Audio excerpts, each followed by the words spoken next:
बात चल रही थी इश्क की, तो इश्क का टॉपिक जारी था, इश्क की बातें जारी थी। अच्छा, तो मकाम की बात है ये सारी। इश्क जो है ना, ये कुत्तों के पाँव चुमवा देता है। इश्क कुत्तों के पाँव चुमवा देता है। अब लोग इस बात को कोई और तरफ ले गए हैं कि भाई वो लैला की गली का कुत्ता था। लैला थी ना कोई, जी उसकी सरकार, महबूबा थी, तो उसकी गली का वो कुत्ता था। जी।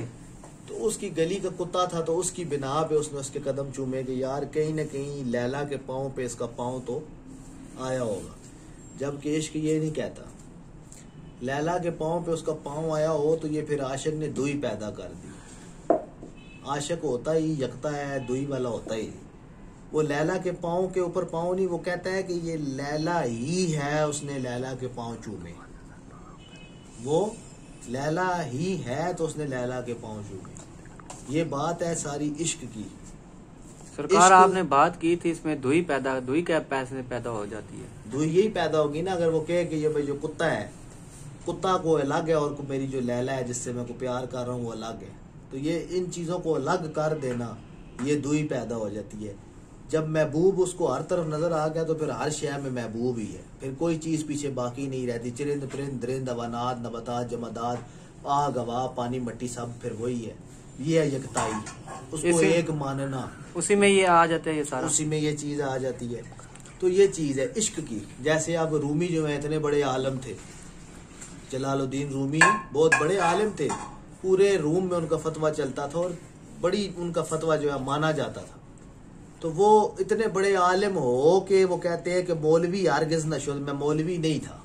अच्छा, तो फिर इसका मतलब है पता चला कि मौलवी जो है ना, वो मौलवी वो जो बताना चाह रहे, कहते हैं शम्स तबरेज जब मुझे मिला है ना तो फिर मैं जाके हकीकी मौलवी हुआ हूँ। मौलवी जिसे कहते हैं कि इल्म जानने वाला।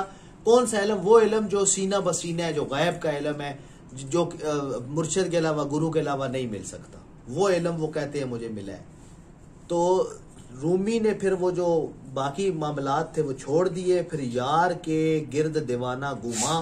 फिर उसने कहा कि मुझे वो शराब, वो शौक व वसल की शराब मिलती है मुर्शिद के गिर्द, कि मैं अगर इसका एक कतरा किसी को पिला दूं ना तो वो दीवाना वार रक्स करना शुरू कर दे। क्योंकि रूमी उस हकीकत को जानता था।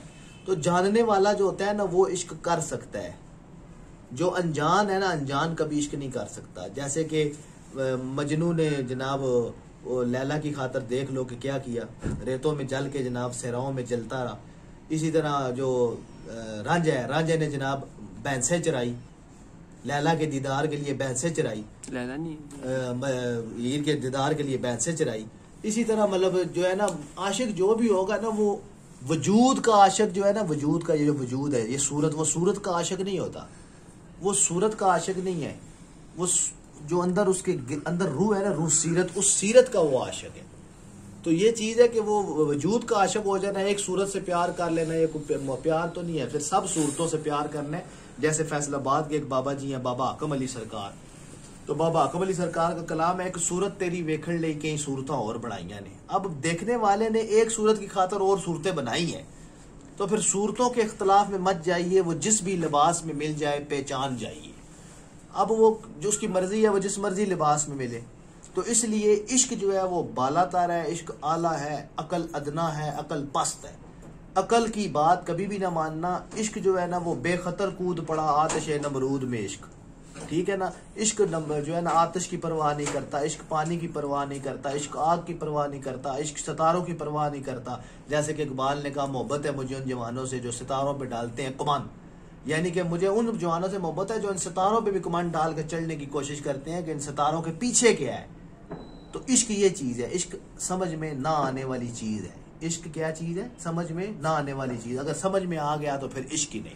अच्छा सरकार, ये इश्क कैसे होता है? इश्क ये भी मेहरबानी है। नेक्स्ट पार्ट में इश्क ये भी एक मेहरबानी है। ये महबूब की तवज्जो और महबूब की निगाह और महबूब की मोहब्बत और महबूब की विसल और महबूब की चाहत के बगैर नहीं हासिल होता। महबूब चाहेगा तो आप आशिक बनेंगे, अगर महबूब नहीं चाहता तो आप आशिक बने नहीं सकते।